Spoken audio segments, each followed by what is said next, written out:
Hey, this is Frank with Readphone Studios. In this video I'm going to be talking a little bit more about my specific process and how I did this because, I don't know, someone might be interested.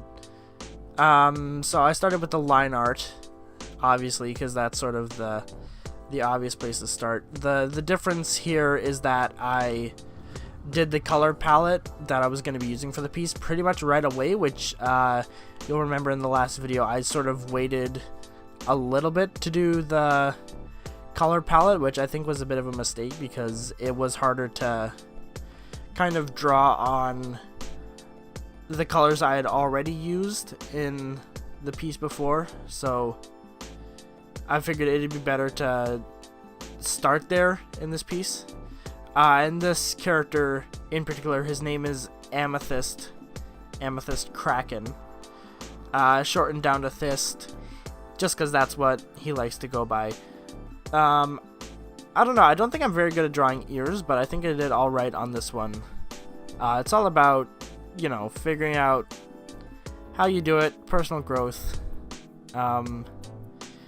Doing hair can also be sometimes kind of tricky for me. I don't know where... Like, I don't know kind of what the boundary is between, like, too ginormous and kind of anime Dragon Ball Z sort of is, and almost where, like, not enough is. But the highlights on his hair, especially right here, is very, very intense, which I think works overall because of how lighting heavy this piece is, because there's a lightning bolt literally coming out of his fingertips. So I think that the very harsh lighting is mostly justified.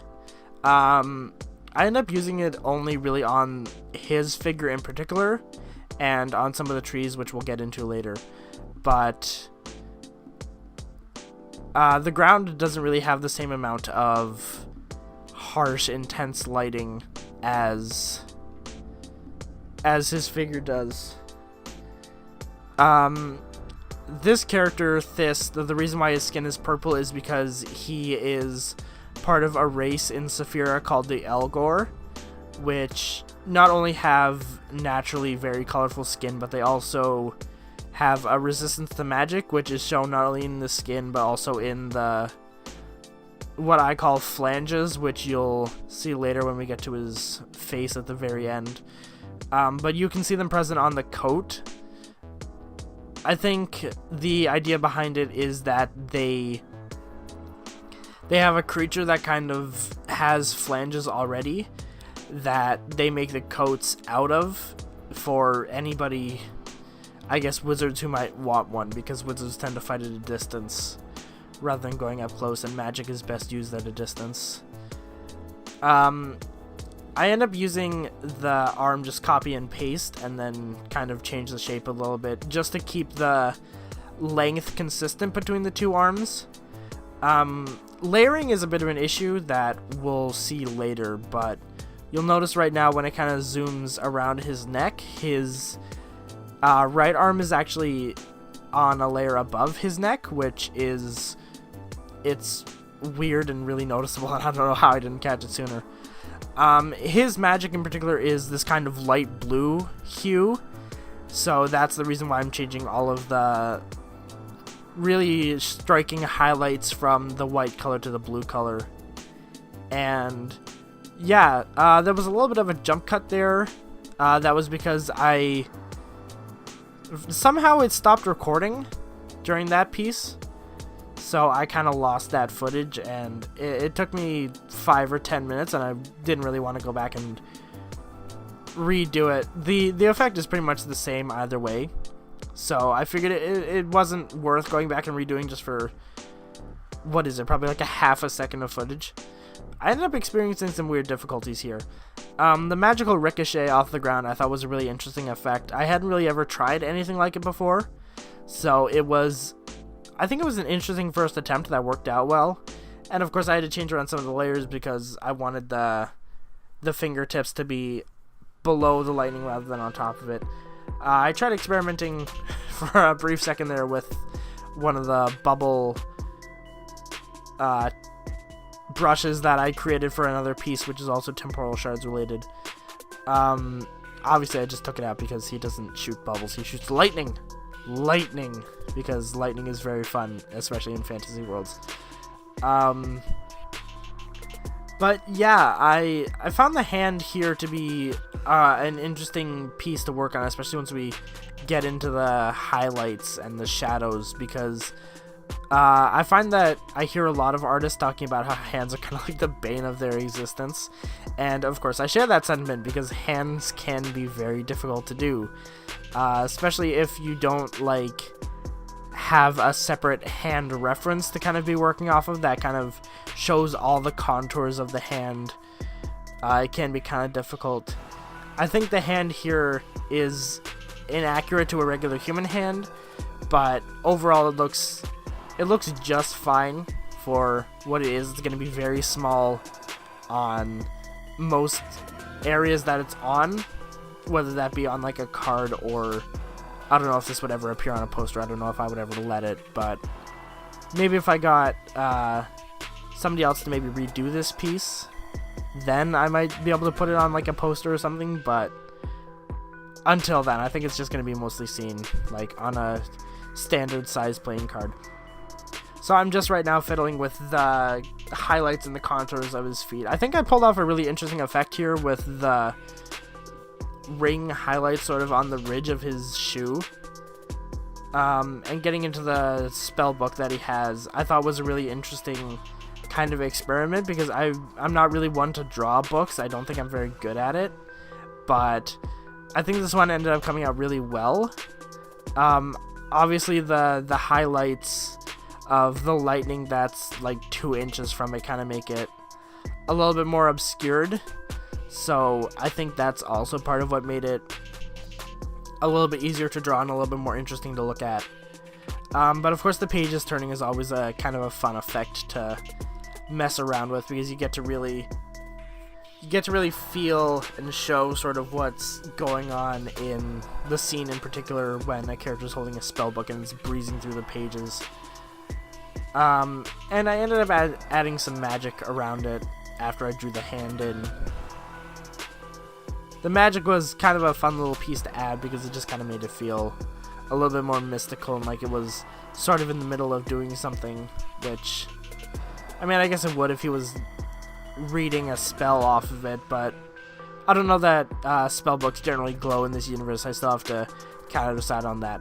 One of the things that's interesting for me about the pose that he's in is, and I'm not sure how well this came across, but his right foot is genuinely like lifting off the ground because of the intense amount of magic that's being cast forth, as you can see from the sort of magic rings I put around him that sort of echo a sonic boom almost.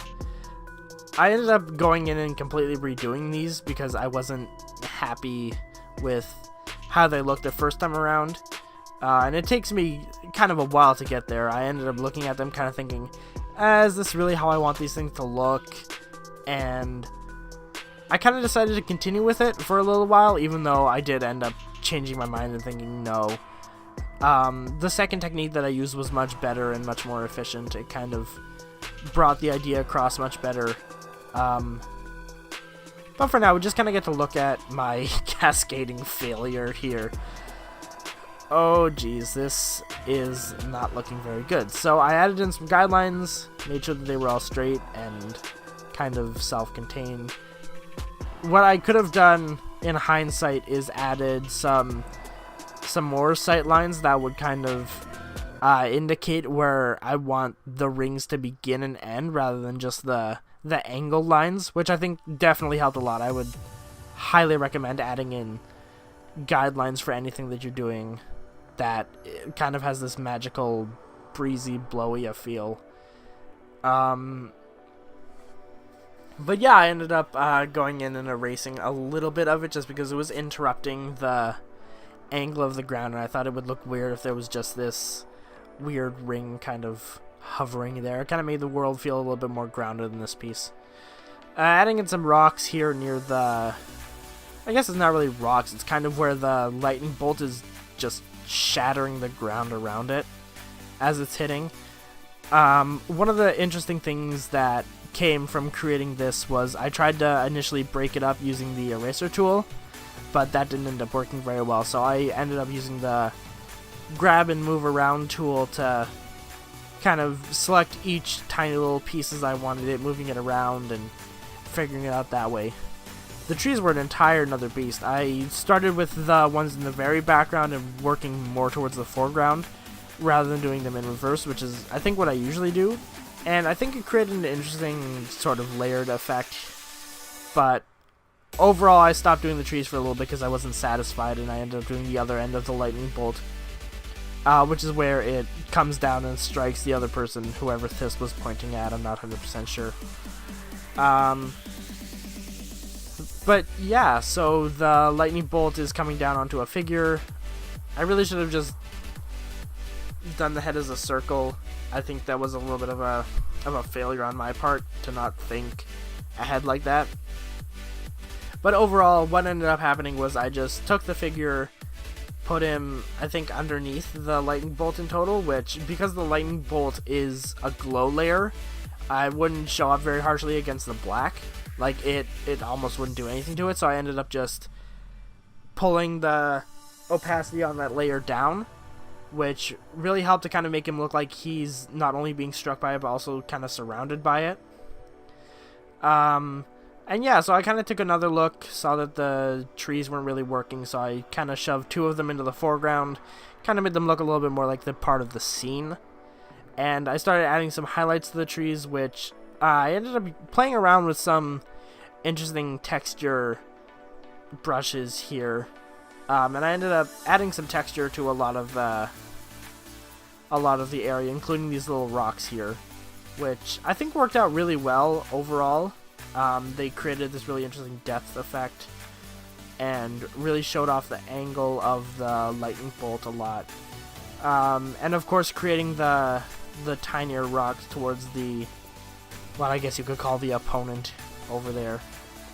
And yeah, I ended up just going through and I asked someone what they thought of it, of the piece in total, and I had already added the texture to the front two trees, so I would end up going back in and kind of adding some more texture layering on the bottom layers of the trees, which I think worked out really well, because having them just be sort of blank trees with no texture, no shape, no contours, anything on them, was really sort of distracting, because it kind of gave this feeling of like, you know, the other trees have these textures and patterns, why don't the trees in the very background?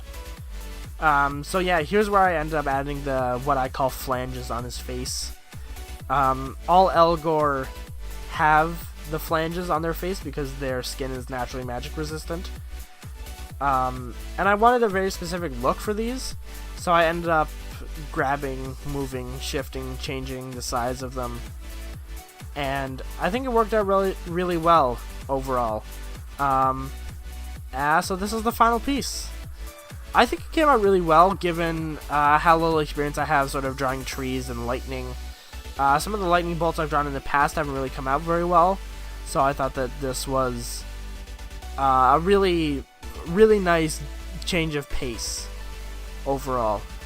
But yeah, so this I think is the end of the video, and I'll be signing out. Bye bye.